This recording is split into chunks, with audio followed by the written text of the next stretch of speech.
Let's pray. Hallelujah. Lord, we thank you for this wonderful opportunity na ibinigay mo sa amin, na muli kaming makikinig at mag-aaral ng salita mo, tatanggap ng salita mo, O Diyos.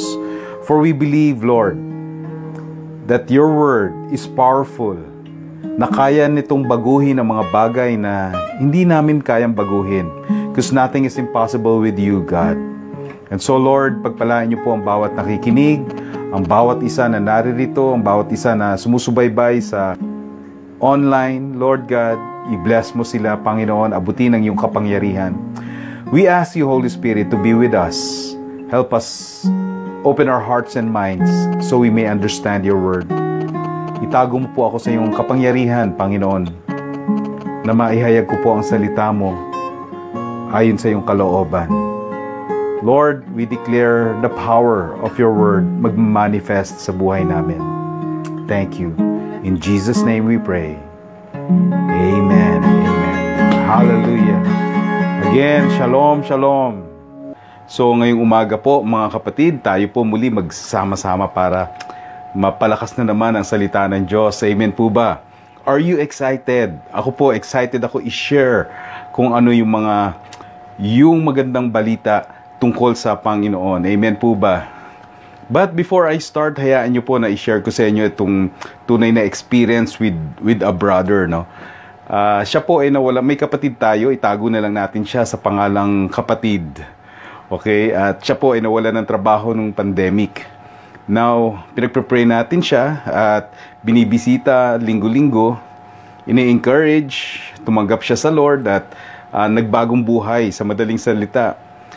Etong kapatid na to, gusto po niya tunay na makasunod sa Panginoon. Siya po ay kumikita simula nung nawalan ng trabaho, nung pandemic, kumikita po siya sa hindi magandang paraan. Okay, pero nung na-encounter niya ang Lord at gusto niyang isurrender talaga ang buhay niya at sumunod siya sa Panginoon, iniba po niya i-give up na po niya yung maling gawa. Hindi ko na po sasabihin kung ano yung maling gawa. Okay, so, siya po ay, sa pamamagitan po ng aming pag-aaral ng salita ng Diyos, unti-unti po siya lumalago at siya po ay unti-unting nababago yung kanyang pamumuhay. So, lumapit po siya sa akin, sabi niya, Pastor, ipag-pray mo kasi ire-rehistro ko yung motor ko at lang ako yung tok-tok na yung delivery. Sabi ko, sige, maganda yan. At least, marangal yung magiging pagkakakitaan mo. So, we prayed. And then, umaasa kami at naniniwala na, Lord, talagang gagawa ang Panginoon dahil itong kapatid na to gusto magbago. Pero alam niyo po ba ang nangyari sa pagpaparehistro niya ng kanyang second hand na motor? Sa registration pa lang, gumastos na po siya ng medyo malaki. Again, walang trabaho ito. Gumastos na siya ng malaki sa check-up. Hindi pa niya napaparehistro yung kanyang motor. So, nag-struggle po ito at parang ayaw na niyang maniwala. Sabi niya, Lord, ano ba talaga ang gusto mo? Bumalik ako sa dating gawi. At nagsabi po siya sa akin last week na sabi niya, Pastor, natetempt akong bumalik do sa dati. Kaya naman po, napunta po kami sa pag-aaral ng patungkol sa pananampalataya. At yun po ang gusto kong i-share sa inyo ngayong umagang ito. So, let's open our Bibles to Hebrews chapter 10, verse 35, beginning verse 35. Ang sabi po dito, Therefore, do not throw away your confidence, which has a great reward. For you have need of endurance, so that when you have done the will of God, you may receive what was promised. For, verse 37, For yet in a very little while, he who is coming will come, and will not delay. But my righteous one shall live by faith. And if he shrinks back, my soul has no pleasure in him. But we are not of those who shrink back to destruction, but to those who have faith, to the preserving of the soul. Again, mga kapatid, dito po makikita natin, just like our brother, alam niyo po ba ang mga Roman Christians na sinulatan po ng author ng Hebrew, they were asked to pledge allegiance kay Caesar. Pinipressure sila sasabihin mo that Caesar is Lord or you die. Marami pong mga Roman Christians nung panahon na to na halos gumibap na po sila sa faith dahil nape-pressure po sila. Sa panahon natin ngayon, maaring walang ganon, no? Pero nape-pressure din po, tayo po ay humaharap sa mga pressures ng buhay na minsan parang napapag-give up tayo sa ating faith.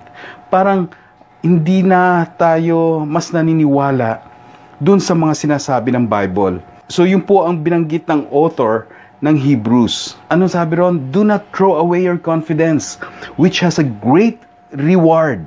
Ang sabi ron, for you have need of endurance. Ibig sabihin mga kapatid, kapag sinabing kailangan mo ng endurance, ibig sabihin, humaharap po tayo dun sa mga medyo nangangailangan ng endurance natin. Tama po ba? Ng hardships, ng struggles. So we really need to have this endurance. And so ang mga kapatid po natin, ang mga Roman Christians nung araw, halos sumuko na po sila. Okay, but sabi ng author, not to give up. Na kapag katapos mo magawa ang will ni God, marireceive mo kung ano yung ipinangako. Amen po ba? Ang sabi po rito, but my righteous one shall live by faith. Binanggit po niya rito ang salitang faith. For us, for the Roman Christians to endure, okay, kailangan po nila to live by faith. Okay, binanggit po niya rito yung living by faith. Naalala ko nung ako po bata pa, nagdi-desire na ako talaga na maglingkod sa Panginoon. At kapag ka po sinasabing living by faith, ito po, ang naiisip ko, ang hirap nun. Ang hirap nun, yung parang give up ka na, parang mamamatay ka na, no? Ganun po ang pinamindset sa akin, ang living by faith. Ngayon na ako po ay naglilingkod na at napag-aralan at nag-aral ng salita ng Diyos at patuloy na natututo ng salita ng Diyos, mga kapatid, now, living by faith is not that hard. Actually, living by faith should be a lifestyle of a Christian. Dapat po ang isang Kristiyano ay namumuhay. Ang sabi rito, the righteous shall live by faith or walk by faith. Kaya tayo sinasabihan na to walk by faith. Not seeing by faith, not feeling faith, okay? Not hearing by faith, but ang sabi rito, to live by faith. Living by faith is a lifestyle of a Christian, of a believer, of a follower of Christ. Amen po ba? Ang sabi ron, if he shrinks back, yung righteous, if he shrinks back or turns back, my soul has no pleasure in him, ang sabi ng Panginoon. Ang sabi po rito, tayo we do not belong to those who shrink back. Okay, but tayo po ay nananatili na mamuhay sa pananampalataya. Ang sabi, kaya hindi natin nararanasan yung pagkilos ng Panginoon sa buhay natin, it's because we're not living by faith. Ang sabi po rito, the righteous shall live by faith. Kapatid, tama po ba ako? If the righteous shall live by faith, if we are not living by faith, therefore, hindi tayo righteous. Tama po ba? So, the righteous shall live by faith. We should live by faith. Ayon sa Biblia. At ang sabi po rito, for you have need of endurance so that when you have done the will of God, you may receive what was promised. The reason why we do not experience God in our daily lives, take note, daily lives, it's because we do not live. Maybe, it's because maybe we're not living by faith. And so, ang susunod na tanong is, what is faith?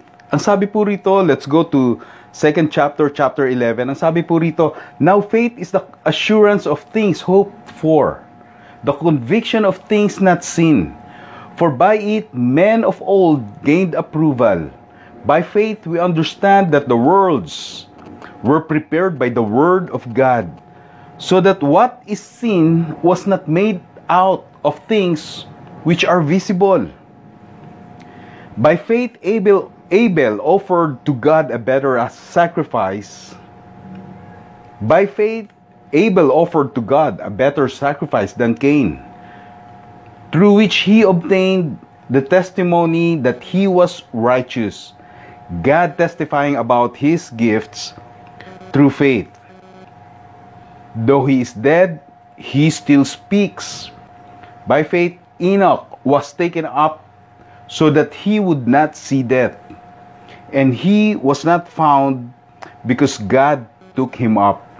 For he obtained the witness that before his being taken up, he was pleasing to God. Verse 6, ang sabi rito, and without faith, it is impossible to please Him, for he who comes to God must believe that He is, and that He is a rewarder of those who seek Him. Hallelujah.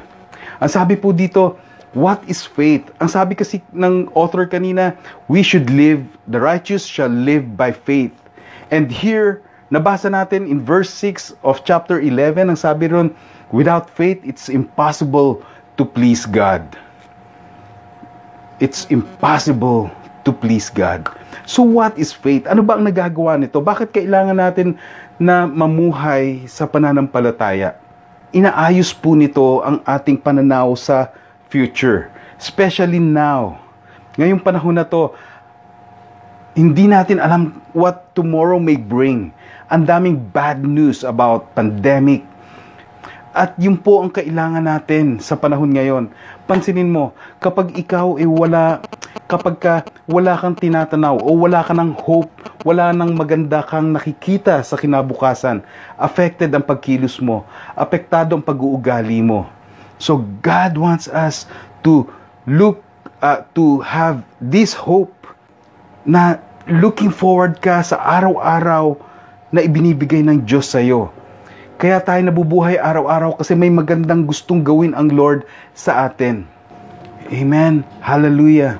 So ang gusto ng Panginoon for us is to live by faith. Bakit? Para maging maayos ang pananaw natin sa kinabukasan. Ang sabi ron, faith is assurance of things hope for. So, unang-una, ang pananampalataya, meron ka dapat na inaasahan.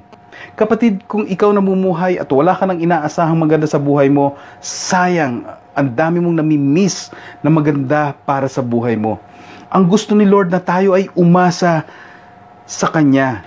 So kapatid, ang pananampalataya o ang faith, ang pananampalataya po, ang sabi rito yung kasiguraduhan na mangyayari yung ating inaasahan. Now, ang tanong, ano ba yung inaasahan natin sa ating buhay? Ang gusto ng Panginoon, umasa tayo sa Kanya. Sino po ba ang tumatawag rito for us to have faith? It's God. Ang sabi sa chapter 10, kailangan natin ng endurance so that kapag nagawa natin ang will of God, we may receive what was promised. Sino ba ang nag-promise? Si God.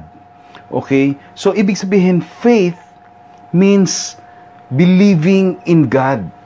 Naniniwala ka sa Diyos na kayang gawin ng Diyos kung ano yung sitwasyon mo ngayon. That's faith. Faith is living every day that God will supply your needs every day. That God will sustain you every day. That's living by faith. Na naniniwala ka na sa paningin mo, wala kang pag-asa, pero naniniwala ka dahil sinabi ng Diyos. Dahil sinabi ng Diyos, naniniwala ka na kung ano yung sinabi ng Diyos, mangyayari sa buhay mo. Kung ano yung pinangako ng Diyos sa iyo, mangyayari sa buhay mo. And that is faith. Ang gusto ni Lord every day when we wake up in the morning, Lord, thank you. Ngayon pa lang, Lord, umaasa ako. Gusto ni Lord John. And God will not turn you down when you do that. Gusto po ni Lord, dahil si Lord hindi siya nangako. Maybe marami ng tao nangako sa iyo and then napako yung kanilang pangako. Pero ang Panginoon nangako at siya ay nagpapako para sa kanyang pangako para matupad ang pangako niya sa iyo. And God wants us to have faith sa mga sinabi niya sa atin. Umasa tayo. Tingnan niyo ang nagagawa sa buhay niyo. Tingnan niyo kung anong nawawala sa buhay niyo kapag tayo ay walang faith. Tingnan niyo po sa Matthew chapter 13 verse 58. Ang sabi ron, He did not do many miracles there. Why? Because of people's unbelief or people's lack of faith. Kapatid, this is the power of unbelief. The power of unbelief is hindi nakakakilos ang Panginoon sa buhay mo. Hindi nakakakilos ang Panginoon sa buhay natin if we do not have faith. Ang sabi si John 14 verse 1, ang sabi ron, do not let your hearts be troubled. Believe in God, believe also in me, that in my Father's house there are many mansions, and I go there to prepare a place for you. Ano ang ibig sabihin ni Jesus dito? About dito sa mansions, sa place na i-prepare niya, it's in heaven. Tama? If we believe in God, ang sabi niya, do not let your hearts be troubled. Believe in God, believe also in Him. Ang ibig sabihin nito, one word, have faith. Maniwala ka. Have faith in whom? And what? Have faith in God, in Jesus. And have faith that there's a place, a better place for you in heaven. So, ang faith po, ang sinasabi ni Jesus dito, mga kapatid, is in heaven. Heaven and God, a supernatural being. Tama? Spiritual being. Tayo na andito sa physical being. Tingnan niyo po ang faith. Tayo ay nasa physical. Now, si God, gumagawa siya ng bridge para mangyari yung mga supernatural things. Dito sa natural, we need to have faith. At yun po ang tawag natin kapag nangyayari yun, kapag nagmamanifest yung mga spiritual things dito sa physical things, sa natural, yung mga supernatural dito sa natural, ang tawag po natin doon, wow, miracle. Sinasabi natin miracle. Question, nangyayari pa ba ang miracle ngayon? Yes, hanggang ngayon. Because God never change. Hindi siya nagbabago. Siya noon, ngayon, at magpakailanman, si Lord hindi nagbabago. Kung kailangan mo ng miracle sa buhay mo, kapatid, it's already prepared for you. You just have to believe in God and have faith. Amen? Kaya hindi raw natin nararanasan ang pagkilos ng Panginoon sa buhay natin. It's because we lack faith. May miracle pa rin, kapatid. Kaya hindi tayo dapat mag-give up. Hindi tayo dapat mawala ng pag-asa. Because there is God who wants us to believe in Him and believe in all His promises para sa atin. So, ang faith, kapatid, yung bridge na ginawa ng Lord, yung bridge sa supernatural to natural, ang tawag po ron is faith. Para tayo, mag-comfort tayo, because through faith, naniniwala tayo that all these things na ginawa ni Lord will happen to us, will manifest sa buhay natin. And we call that bridge faith. Gusto mo ng breakthrough sa buhay mo? Gusto mo ng kagalingan sa buhay mo? Have faith. Kaya ni Lord yan. He's the source of everything. Ang sabi rito, by faith we understand. In verse 3, tingnan nyo po. Ang sabi rito, by faith we understand that the worlds were prepared by the word of God. Anong ibig sabihin nito? By faith, naniniwala tayo na ang mundo, sabi rito worlds, ibig sabihin marami. Anong ibig sabihin yan? Yung Jupiter, yung Mars, yung Saturn, yung planets, yung heavenly bodies, yan yung worlds na tinatawag na sinasabi rito. And the worlds were prepared by the word of God, sa salita ng Panginoon. Naniniwala tayo, okay, by faith, naintindihan natin na yun ang nangyari. Hindi ito, boom, na isang sabog lang at nagkaroon ng lahat. Hindi po totoo yun. Ang totoo is, by the word of God, He created the worlds. At pag tinignan mo, noon wala yan. Okay? Pag tinignan mo yan ng microscope, kapatid, hindi mo kayang makita ang lahat ng magagandang ginawa ng Lord sa telescope. Sa telescope. Sorry, microscope, hindi. Okay? So, sa telescope, hindi mo kayang makita lahat-lahat ng magagandang ginawa ni Lord. Hindi mo sabi nga, hindi mo maarok yung lalim ng kagandahan. Hindi mo ma-reach yung kagandahan na ginawa ni Lord. And all those beautiful things na ginawa ni Lord, Ang sabi rito, prepared by the word of God, so that what is seen was not made out of things which are visible. Hallelujah. So anong ibig sabihin nito? Mga kapatid, ano yung mga nakikita mo ngayon? Dati wala. By the word of God, by believing in the word of God, nagmanifest po ito. So naalala ko yung sinabi ng isang great man of God, si Morris Cirulo. Ang sabi niya, all things are parallel. Lahat ng nangyayari in physical realm happened first in spirit realm. So dito makikita natin na nung una pa man, ganong klase mag-operate ang Lord. Ganong klase kumilos ang Panginoon. Galing sa mga hindi nakikita. Okay, gumagawa siya ng magaganda na nakikita natin.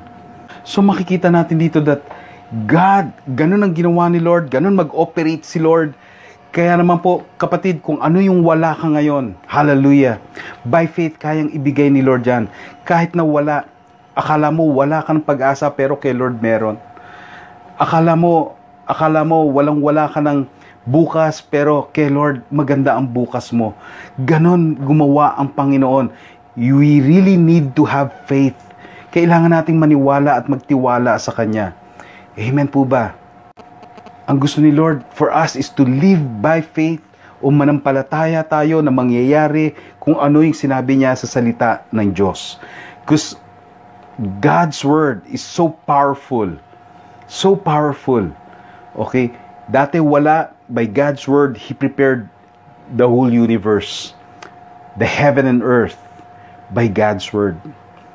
So, nakita natin how powerful the Word of God is. Amen po ba? Kailangan maniwala tayo sa mga promises ni Lord. Ang sabi rito sa chapter 10, after nating gawin ang will of God, we may receive what was promised. So, hindi ka dapat magmukmok, kapatid. All you have to do is to live by faith, to come to God and say, Lord, I believe in you. Lord, I need you. Lord, all your promises, para sa akin yan, Panginoon. I claim that in Jesus' name. And then, you do the will of God. Walk by faith, not hear or see, or feel by faith. Kapatid, faith is not emotion. Ang emotion po, pabago-bago yan. Depende yan sa kung ano yung nakikita. Okay, but faith, nagiging sigurado tayo na mangyayari sa atin kung ano yung prinamis ng Lord, and that is faith. Amen. Naniniwala ka sa ating Panginoong Diyos. Nagagawa ang Panginoon sa buhay mo. Nagagawa ang Panginoon sa relationship niyong mag-asawa. Sa mga mag-ama, mag-ina, okay, na nasisira ang relasyon, may gagawin ang Panginoon dyan. Ang kailangan natin is to live by faith.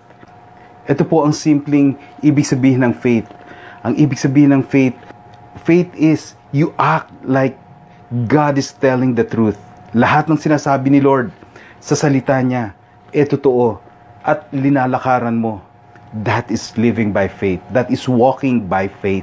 Kung hindi tayo mamumuhay o lalakad sa pananampalataya o sa paniniwala sa salita ng Diyos, ibig sabihin, we make God a liar.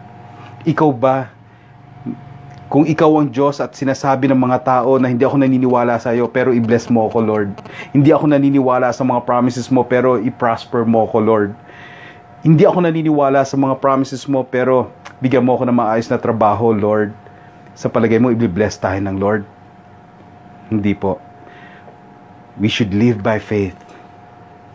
At ang living by faith means believing in God's Word. And not just believing, but obeying. Mga kapatid, next week pag-aaralan po natin yung mga heroes of faith. Marami pong binanggit dito na kung ikaw ang gagawa ng listahan ng yun, marami kang hindi ilalagay. Bakit? May sinungaling doon. Merong prostitute doon. Meron dong duwag. Meron dong sira ang family background. Pero lahat po sila napasama sa hall of faith, sa listahan. Why? Because they obeyed the word of God. Faith is obeying the word of God. Kapatid, sabi sa Romans, faith comes by hearing, and hearing by the word of God. I encourage you more to read more, to study more, and listen more to the Word of God, to the preachings. Hallelujah. And hindi lang nananatili sa pakikinig. Sundin po natin kung ano yung mga naririnig natin. And I tell you, sinisigurado ko sa iyo, may mangyayaring pagbabago sa buhay mo. Amen? Hallelujah. Tayo manalangin. Father God, we thank you for your word.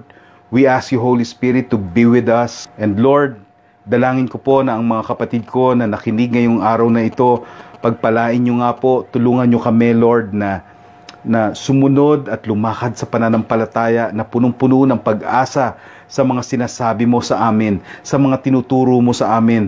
Lord, tulungan mo kami na maipamuhay lahat ng naririnig namin na salita mo, lahat ng mga katuruan na pinapakinggan namin every Sunday. Lord God, please help us. And help us, Lord. Help us of our unbeliefs. Lord God, patawarin niyo po kami. And so now, Lord, we ask you to be with us. Holy Spirit, teach us and speak to us, Lord, through your word. Thank you, Lord. Pinagpapala ko ang lahat. In Jesus' name, amen. Amen. Hallelujah. God bless.